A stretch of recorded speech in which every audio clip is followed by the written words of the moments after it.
एक बहुत बड़ा समुद्री संकट गहराता जा रहा है और इसने भारत की चिंताएं बहुत ज्यादा बढ़ा दी हैं। तो आखिर ये पूरा मामला है क्या? चलिए मिलकर इसे समझते हैं। जरा सोचिए, समुद्र के बीचों बीच, जहां दूर दूर तक सिर्फ पानी ही पानी है, वहां फंसे हैं भारत के जहाज। दो देशों के बीच तनाव का माहौल है और ठीक उसके सेंटर में हमारे जहाज आ गए हैं। ये एक लाइन ही इस पूरी सिचुएशन की गंभीरता बताने के लिए काफी है। और बस यही वजह है कि नई दिल्ली में इस वक्त हलचल बहुत ज्यादा तेज हो गई है। तो चलिए सबसे पहले ये समझते हैं कि आखिर हुआ क्या है और ये जो संकट है ये पनप कहाँ रहा है। तो ये सब कुछ हो रहा है स्ट्रेट ऑफ हॉर्मुज में। ये एक ऐसी जगह है जो हाल के दिनों में आप कह सकते हैं टेंशन का एक हॉटस्पॉट बन गई है। और ये कोई मामूली जगह नहीं है, ये दुनिया के सबसे बिजी और स्ट्रेटेजिकली सबसे इंपॉर्टेंट सी रूट्स में से एक है। और देखिए, ये संकट भारत के लिए कोई दूर देश की खबर नहीं है। नहीं, ये एक सीधा बिल्कुल इमीडिएट मामला है। रिपोर्ट्स के मुताबिक इस वक्त करीब करीब 15 भारतीय जहाज उस इलाके में मौजूद हैं, या यूं कहें कि इस जियोपॉलिटिकल खींचतान के बीच में फंस गए हैं। अब सवाल ये है कि भाई ये जगह इतनी खास क्यों है? स्ट्रेट ऑफ हॉर्मुज को दुनिया का सबसे बड़ा, सबसे जरूरी एनर्जी चोक पॉइंट माना जाता है। अंदाजा लगाइए, पूरी दुनिया की जो तेल सप्लाई है ना, उसका लगभग 5वां हिस्सा, मतलब 20% तेल यहीं से होकर गुजरता है। तो आप समझ सकते हैं कि यहाँ अगर जरा सी भी गड़बड़ हुई तो पूरी ग्लोबल इकोनॉमी में सुनामी आ सकती है। तो अगला सवाल जाहिर है कि अचानक से ये शांत सा दिखने वाला समुद्री रास्ता एक डेंजर जोन में कैसे बदल गया? इसके पीछे की असली वजह क्या है? देखिए, इस पूरे टेंशन की जड़ में है ईरान और अमेरिका के बीच बढ़ता हुआ टकराव। एक तरफ ईरान का न्यूक्लियर प्रोग्राम है और दूसरी तरफ अमेरिका के लगाए हुए सख्त से सख्त इकोनॉमिक सैंक्शंस। इन्हीं चीजों ने दोनों देशों के बीच की दुश्मनी को आप कह सकते हैं एक पीक पर पहुंचा दिया है। और इस पूरी लड़ाई का जो अखाड़ा है ना, वो अब ये समुद्री इलाका बन गया है। और इस टकराव का सीधा सीधा असर अब सी रूट्स पर पड़ रहा है।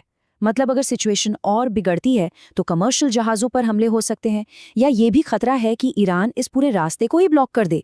और बस यही वो असली वजह है जिसने भारत सरकार को एकदम हाई अलर्ट पर डाल दिया है। ओके, तो इस सीरियस सिचुएशन को देखते हुए भारत कर क्या रहा है? मतलब अपने नागरिकों और अपने इकोनॉमिक इंटरेस्ट्स को बचाने के लिए क्या कदम उठाए जा रहे हैं?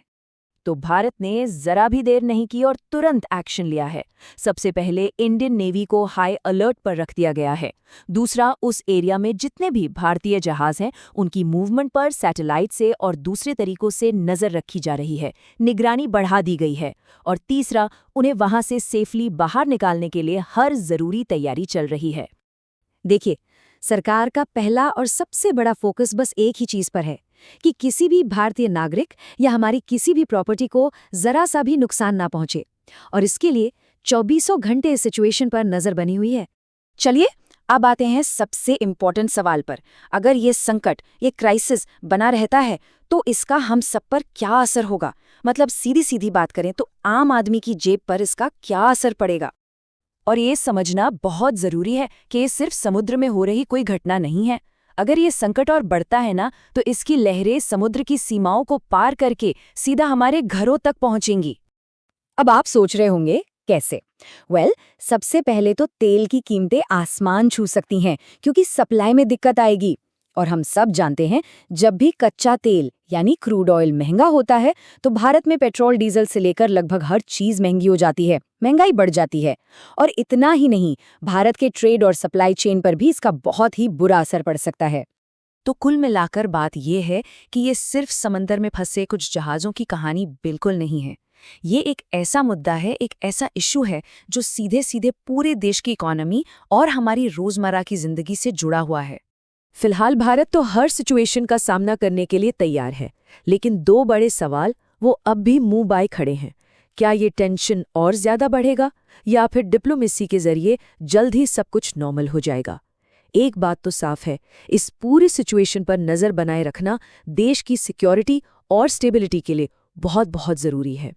तो फिलहाल पूरी दुनिया की नजरें स्ट्रेट ऑफ हॉर्मुज पर ही टिकी हुई हैं। देखते हैं आगे क्या होता है। इस पूरे विश्लेषण में बने रहने के लिए धन्यवाद।